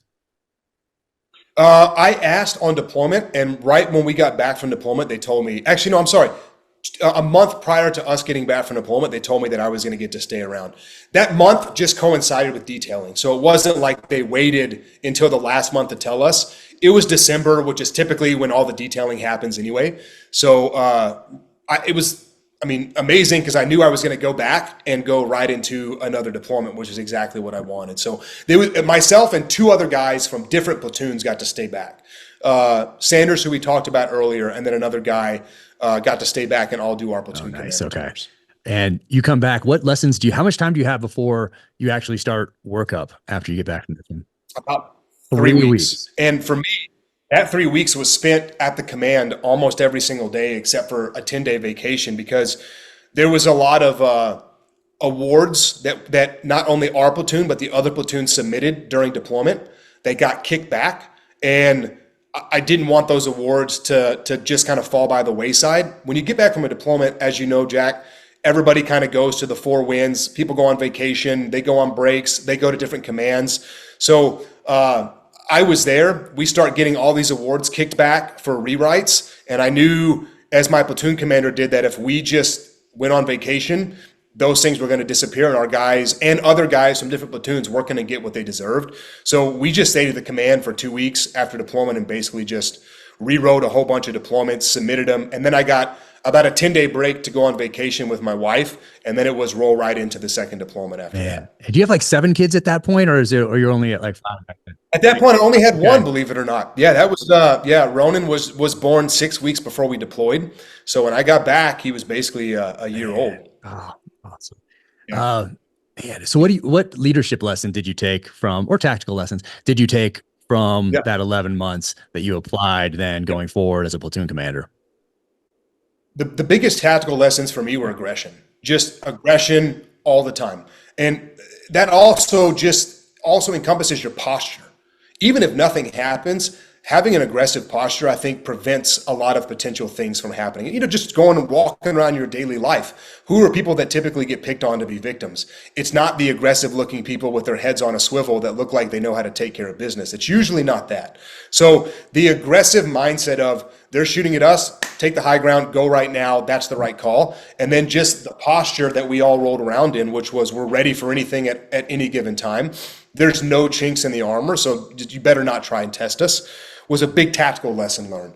The biggest leadership lesson learned was I was given a tremendous amount of freedom because I had very squared away leaders, and I knew I was going to go into my platoon commander tour, and I wanted to make sure that my subordinate leaders in that platoon commander tour felt the same level of freedom that I had when I was a new guy. Man.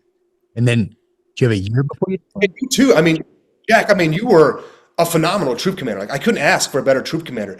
Most troop commanders aren't like this. Most troop commanders don't go down and meet with the squad commanders and talk to them and spend time with them and mentor them and pull them aside on the ranges. That is not normal. But you did all those things. So from you setting the standard, you and Heine, all the way down through Mike and Dave to our level, the message was leadership doesn't just happen. Like, you have to develop your people, you have to invest in your people, and then you have to have the trust in them to give them the ability to go and make some careful mistakes along the way so they learn, but then give them the trust to go and actually do the job. And as painful as this is, and you know this, to say this, that's not necessarily normal in the SEAL teams, in the military. There's a lot of micromanagement that goes on in the SEAL team. So to watch my platoon commander, who this was his only tour to get to be a platoon commander, to watch him give me and Rob, my other squad commander, that amount of freedom that he could very well have said, no, you're not going out on this op, I'm going out on this op. That was huge to me. So I tried to replicate that as much as I possibly could during my platoon commander tour and all throughout my career. Oh, man. And you step into this platoon and off you go into unit level training. And is it a year before you deploy, or are things still wonky with deployment timeframes? Well, we got back onto the right cycle. So for us, it was the 18-month workup cycle, and then we deployed for 6 months after that. And we deployed, we wanted to go to Afghanistan again. Wasn't in the cards for us, so we went to the crisis response element for that 6 months. What was that like? It was a leadership challenge because what are you told when you're going? The crisis response element is basically a group of SEALs, some SF operators, and some some TF-160 at the Special Operations Rotary Wing guys that get put in a central location in the Middle East. And you quite literally are there to do what the name says, which is respond to crises. So it was stood up after Benghazi. Obviously a huge embarrassment and a lot of mistakes made by a lot of different people. And they didn't want that to happen again. So the solution was, we'll put this crisis response element inside of the central command of operations, which is the Middle East. So the message you're receiving is you're going to go there, break glass in case of crisis. You're going to be the force that they call, but that's going right through people because they know no one's getting a call. There's nothing like that that's going to happen again. There's already 2 wars going on. What more of a crisis could you possibly have in the Middle East? So a leadership challenge was just being straightforward with the guys and letting them know the odds are we're probably going to go to this base. We're probably not going to get to do anything real for 6 months, but we're going to train. We're going to keep sharp. We're going to leave sharper than we were because we're going to train and push each other while we're there. And we're going to be prepared. And if something does happen, we're going to execute on it. So it was a leadership challenge to keep people very focused. But, we did actually get an opportunity to go and do a very amazing operation, to be a part of a very amazing operation. The unfortunate thing was I didn't get to take all of my guys on that operation because it was a limited number of personnel. But it was very different than Afghanistan, but there's lots of different lessons that you can learn from every deployment if you choose to actually seek those lessons out. So for most time, guys are just getting huge on that deployment. Getting huge. Yeah. I think I put on like 10 pounds on that deployment. Most of my guys who are already pretty large individuals got very large on that. By deployment. large, we mean muscle packing. Very large. Yeah. Not much muscle, cardio going on those. Yeah. No, my lead petty officer, by the time we left, and he was already a competitive power lifter in high school, by the time he left, he was squatting and deadlifting over 600 pounds. And he weighed like 190 when he was doing it. Just he looked like a little mini Arnold Schwarzenegger running around out there. So lots of lifting, lots of hanging out with each other, lots of good training, and then unfortunately, one real world operation. And other than that one, did you guys get to do any or have small elements go out and at least do some training ops here and there? We did. We did some training ops with some different forces across the Middle East, Lebanese, some different areas like that. So there was at least opportunity for guys to go out and experience something maybe that they hadn't experienced before. But it's not what every SEAL wants to do. Every SEAL wants to go, as does most service members. They want to go where the action is. But hats off to my guys. They were super professional. They trained hard. They were prepared. They got huge. And if something would have popped up, I know that they would have taken care of business. And then you get back from that one. What do you do next? Get back from that one. I sat my XO down and I said, I want to stay and do my troop commander tour. And my XO, who was awesome, kind of laughed and said, you are way too junior to do a troop commander tour. So I said, okay, well, how about buds? Can I go to the selection pipeline? And he hooked me up with that. And the reason I wanted to go to buds was not necessarily because I wanted to be a buds instructor. It was because I knew that that's where people are pulled from if there's a need. So if I was running one of the phases of buds and somebody got injured at a team or somebody got fired at a team, I knew I could raise my hand and say, I'll go fill that spot. And that's one of the first places, because it's not operational, it's training. That's one of the first places they would pick people from to go fill that spot. So that was my scheming to go there. But it was an awesome tour. It was an awesome tour. Got to run the third phase of training, which is the final phase. So you're not necessarily dealing with a lot of the shenanigans of people that are quitting and trying to weed people out. By the time people get to third phase, they're probably going to become SEALs. So you can invest in them. You can teach them. You can start to mentor them. You can start to give them some of the lessons that you've learned throughout your career. You can really start to sit down and have good conversations with them. They're learning land warfare. They're learning combat shooting. They're learning underwater demolition. So it was an awesome tour. And again, I had basically a crew of guys that were running the phase with me, my instructors, that were just exactly what you wanted from buds instructors. They were all absolute animals, professionals that took care of business, and they were shining examples for the students coming through of what was expected of them when they got into the SEAL team. So a very, very fulfilling tour. Yeah, gosh, I remember we lost a couple guys in third phase. With one guy, I mean, he was an awesome dude, such a great guy. He ended up going EOD and going to a special mission unit and crushing over there. But it was the O course, the O course. In third phase, like you've already done it all these times, and it was the rope swing thing where you swing up, onto the whatever, and then off you go. That was it. I remember we're all watching this last final attempt, and they put the whole class out there, all watching because it's such a great guy, and he couldn't get that one obstacle in third phase. I still can't believe it even today, as you can tell. But he such a great guy, crushed it at EOD, found his niche and his specialty, and super well respected, just awesome guy. And then we lost somebody at the island. I think it was safety with explosives, maybe, or a couple guys, and it was kind of a surprise. That's the number one. That's the number one. By the time you get to third phase is safety, and it compiles. So if you have a safety violation on the shooting range, and then you get a safety violation on the demo range, those things are not mutually exclusive. It's not like, well, one was with weapons and one was with demo. No. Those are compounding. So you're only allowed two of those. If you have a third, you're gone. So there's a lot of high stress, dangerous evolutions that happen on the island. So the number one reason that people don't make it through third phase is they accumulate some safety violations. You can also get one that's so egregious that we boot you out, but typically it's conglomeration of 3 safety violations Yeah, I total. think that's must have been happening with this guy or a couple guys on the island. I think at least one. Yeah. But and then you go right from there to troop commander. How did that go? I did. So my master plan kind of played out. So there was a need for a troop commander at Team 5, and I raised my hand, and I was 6 months early into departing. So I was only, 3/4 of my way into the tour, and I raised my hand and said, "Hey, I can go. I would love to go and do a troop commander at 5." And I could already see the personalities that were ending up over at 5. I could see what that team was going to be, and I wanted to be a part of it. And luckily, I had an awesome XO, very aggressive SEAL named Jimmy May, who was just all about working and deploying. So I said, "Hey, I want to go." And he said, "I'm never going to tell a guy that wants to go back to a team no." So he made it happen. And I had an awesome commanding officer who supported it. And then I checked in over at Team 5 and started my troop commander tour. How did that go? Did you get the full experience, like the full up, full everything? And Yeah, I was the first troop commander to check in, and I got to go through all of our workup cycle with my 3 platoons. At that time, it was 3 platoons. It used to be 2, and there used to be 1 troop that had 3, and now everybody had 3 platoons. So all through that workup cycle with my 3 platoons, and I could not have been given a better group of guys, from the leadership in my platoon level all the way down to the new guys that we had. I mean, I was stacked. My senior enlisted advisor, my right-hand man, my partner in crime for these 2 years, was one of the most well-respected E8s walking around on the West Coast.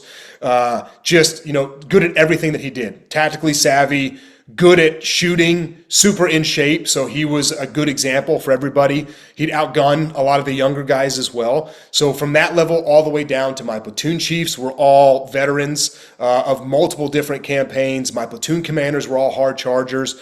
My LPOs, and then all the way down to the new guys. All everybody wanted to do was just train, get better, and deploy. And we knew that we were going to Iraq, and we knew that at the time, ISIS was basically running the show in Iraq, and we started to see, as the writing was on the wall as we got closer, that if we played our cards right and we were prepared, there's a high likelihood that we might actually end up inside of Mosul, clearing ISIS out of Mosul, and that's exactly what happened.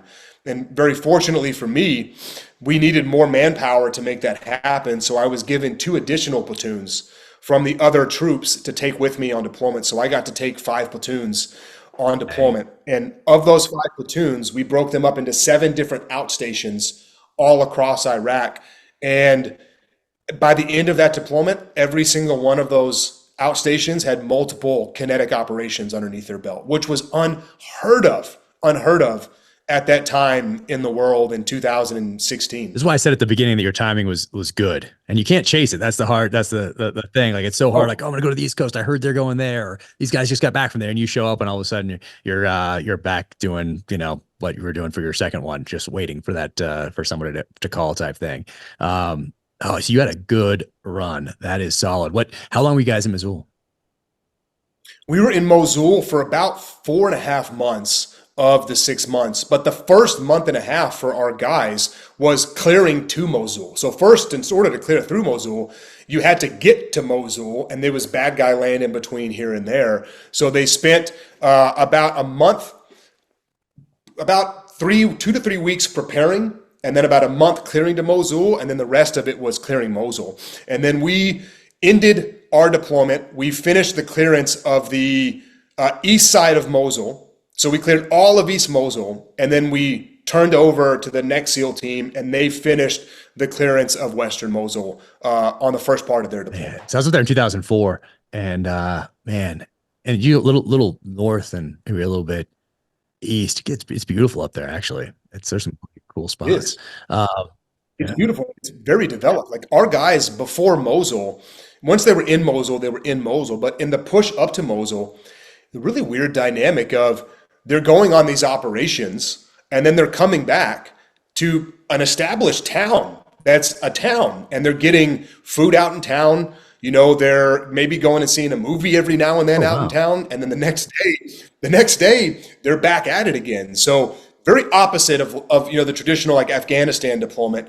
A weird kind of balance there of operating, but then there's civilization there that you were inside of as well. You had a varied experience, which is really Cool. And these were, did you have any partner forces that you had to work with or did work with? We did. We did. So the ISOF, the Iraqi Special Operations Forces, were the partner force in there. And they were the main effort. And our guys were augmenting and supporting everything that they did. And it was every day. Once Mosul kicked off, it was every single day for those platoons. Primarily one platoon was in there in Mosul itself. And other 2 platoons split up into 4 outstations were pushing down into Mosul from the north. So every day was something going on for them. There was no breaks. And different air this time? Did you have air overhead that was a little different than Afghanistan? We did. We did. It was different. And the difference, and this sounds, some people might not believe this, but I'm telling you it's the truth. The election happened when we were in the middle of the clearance, and overnight things changed.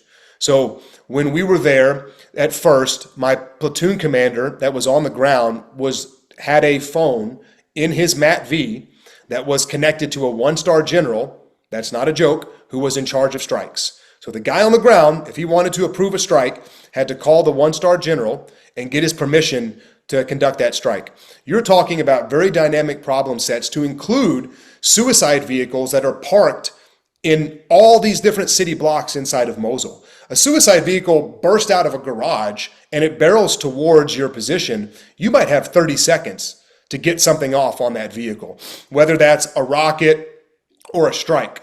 So the delay was just borderline catastrophic for what needed to happen inside of Mosul. The election happened. The general that was in charge of the entire campaign came and visited and spoke with my platoon commander, and my platoon commander told him what was going on, and the next day, things changed. The next day, he had authority on the ground to a certain level to call in strikes himself, and that's when we really started to make a lot of progress inside of Mosul, when the guy on the ground was allowed to control the effects that happened on the ground. Wow. Overnight almost change. Overnight. Man, Yep. that's incredible. What was the most dicey thing that happened during that deployment for you?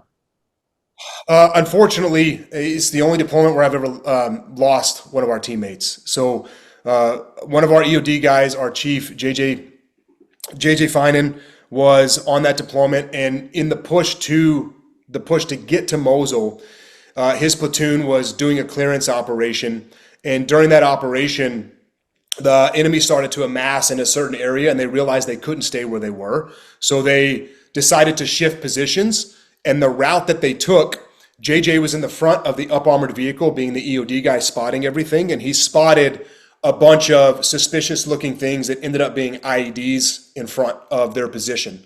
So they made the call to stop, and they made the call to reverse because they realized they were in a minefield. So, safe in, safe out is a tactic, so you went in that way, didn't get blown up, so it's probably pretty safe to go back out that way, to make sure that they did not go out of the tread marks and potentially expose themselves to other IEDs that they hadn't ran over. My platoon chief popped his door open to spot the tread marks and direct the driver. And JJ very heroically said, "Hey, that's not your job, that's my job." He made my platoon chief close the door. He opened his door, he was spotting for him. And I don't know if it was a crush plate that maybe just didn't detonate the first time they went over the top of it. And now that they reversed, it crushed enough to make the connection needed to ignite, or if somehow it just didn't go off. But JJ was doing his job. He was spotting, and a blast went off basically right where he was looking, and it mortally wounded him. The guys, in spite of being injured inside of the vehicle, got security set up. They went to work on him. They did their best to keep him alive, but it was just an injury that he was not going to make it through. So that is the diciest thing that happened. It's unfortunate reality of war, and to that point in my career, it's something that I did not have to experience firsthand, and something I wouldn't ever wish on anybody again. And then there was another day inside Mosul where 2 of my guys got shot within a couple of hours of each other. There was a lot of stuff going on that day, so a very, very kinetic deployment, and it could have been a lot worse if our guys were not as trained and prepared as they were throughout that deployment. What lessons did you take from that one that were different from the Afghanistan deployment, or that reinforced some things that you learned in Afghanistan that you took forward to pass on to others and then into your life now? Yeah, I mean, that deployment was really all about relationships for us. As crazy as that sounds, it's a very kinetic deployment. we did not have to go to Mosul. In fact, we should not have been in Mosul because the Marines controlled that geographic piece of territory. Mosul was theirs. Our commanding officer was phenomenal. One of the smartest guys I've ever met. Very good at building relationships, knew everybody because he'd been in for a while, and he always just built relationships everywhere that he went. And our command master chief was the same way. When we got overseas, they had such a high level of respect. The leaders in Iraq had such a high level of respect for them and their ability to advertise our capabilities that when it came time to choose who went into Mosul, instead of choosing the Marines who controlled Mosul, they chose us. And the only reason they chose us was because our command team had built such a solid relationship and built that extreme amount of trust with them that they basically trusted us to get the job done. And then that trickled down to our level because we're working with the Iraqi Special Operations Forces. We're working with the Marines that are there. We're working with the Marines out in Al-Assad. We're working with all the different air units that are responsible for providing these strikes inside of Mosul. We're working with all these different Army and Air Force logistics units that we needed to depend on to get us all the ammunition and the food that we needed to keep that clearance ongoing. And at any given time, if we would have treated them like second-class citizens or pretended that we were better than them, it potentially would have had really bad ramifications for our ability to do the job. So the tactical piece was what it was. Our guys were squared away. They were well trained. They were ready for business. The big lesson learned is every single platoon commander and platoon chief, all the way down to our new guys, had to put a big focus on building relationships in order for us to get the support that we needed inside of Iraq, because they didn't have to give it to us. There was no line of command that said, you must support these guys. It was all because we were able to build out good relationships with them that they were able to really, keep that fight going inside of Mosul. Man. And you come back from that one and go to training, is that right? Come back from that one, I went, I said, hey, I'm super junior. I want to do another troop commander tour. And my boss, again, phenomenal guy, laughed and said, there's no way in hell you're doing another troop commander tour, but you can stay around and be ops if you want to. And I love Team 5. I did not want to leave Team 5. And my first platoon chief just so happened to be coming in to be the command master chief of that team. And our XO, when we were at Team 7, who's another phenomenal guy, was going to be the commanding officer. So I knew it was going to be a great tour and I wanted to be a part of it. So I took the job as the operations officer. And the plan was to stick around for 2 years and do that job. But I screened for executive officer, which meant I made the next level of promotion. And as soon as I screened, I got pulled from that role and I got put in the training role to go run our wartime training, a command called Training Detachment 1. So I didn't get to deploy as the OPSO, but I got to do everything leading up to the deployment as the OPSO at Team 5 and then pulled over to the training command. Yeah, as soon as you get screened for XO, they put somebody else in there who hasn't yet that needs to get that OPSO tour done. And so how was training? Did you finish up there? Is that right?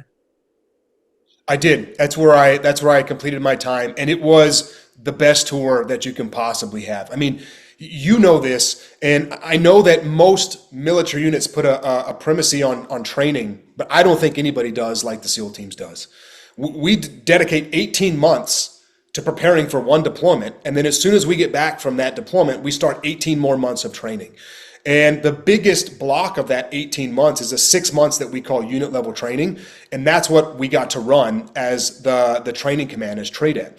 So the land warfare training, the diving training, the close quarters combat, the marksmanship, taking down ships, taking down gas and oil platforms. That is what we had to prepare the training for. And that's what we had to put these different platoons for to make sure that they had the skills that they needed to be ready to deploy. And in that role as the officer in charge of training, I also got to be a mentor to young leaders that were coming through that training. So you talk about a dream tour, especially to be my last tour in the military.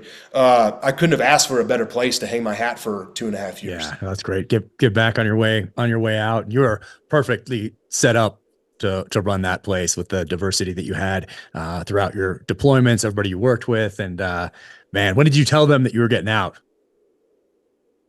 It was about a year and a half into that deployment. And it was, I had like nightmares over this scenario for a long time because I love, as you do, I love our community. I didn't want to do anything other than that. But, at that time, we were just about to have our fifth kid. And, my priorities started to shift. And there was a lot of things kind of overlapping fields of fire, if you will, that led to that decision. The first thing was I was very fortunate to move through our billets, if you will, very quickly. So I was going to be done with my executive officer tour at about the 11 and a half year mark in the military, which is very, very young to finish that. Now, what that means is my next operational tour is not going to be until my commanding officer tour, which is probably 6 years down the road. So that means at least 3 tours where I'm not going to be operational, where I'm going to get put in these different staff jobs, lots of moves for the family, probably some overseas times.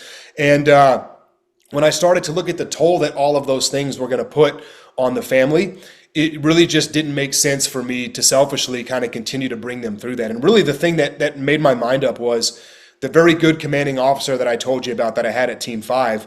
When I went into the ops tour, he said, hey, I want you to sit down and let's map out your next 10 years of your career. Because I was at about the 9-year mark at that time. And he said, let's make up the last 10 years, your dream 10 years. So I put all the tours that I wanted. And then he goes, okay, great. Now I want you to put the age that all of your kids are going to be during those tours.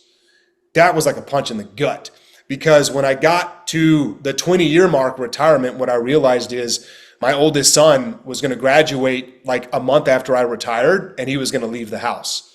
And it just kind of got me thinking about, what are my priorities here really? Am I going to do 20 years and miss all that time to be a father and spend with my kids?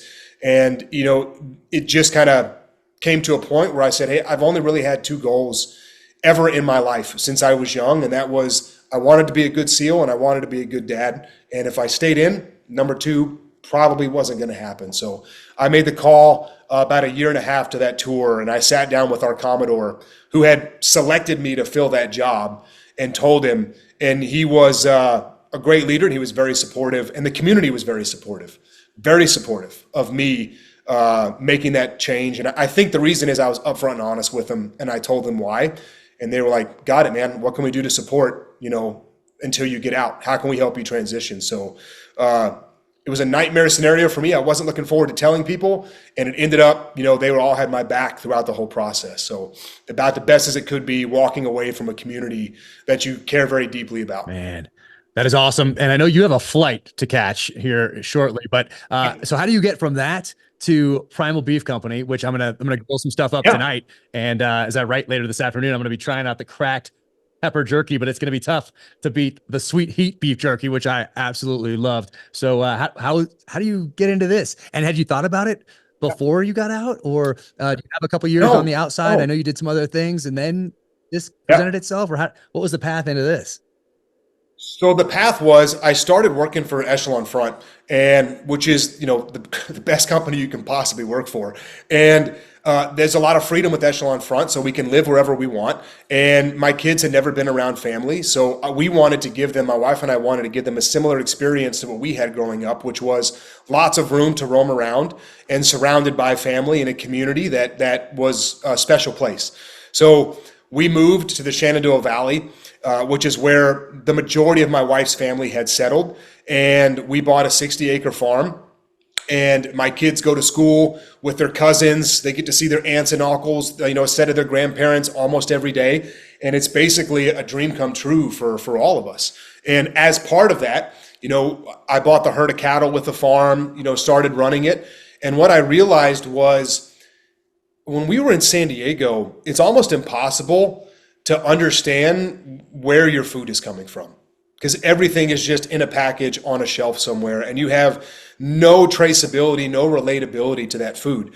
And then when I started living in this community, this smaller community surrounded by different ranchers and farmers, I started to realize, well, I no longer have to exist like that. I can know the rancher that I'm buying my beef from by a first name basis. I know how he raises his cows.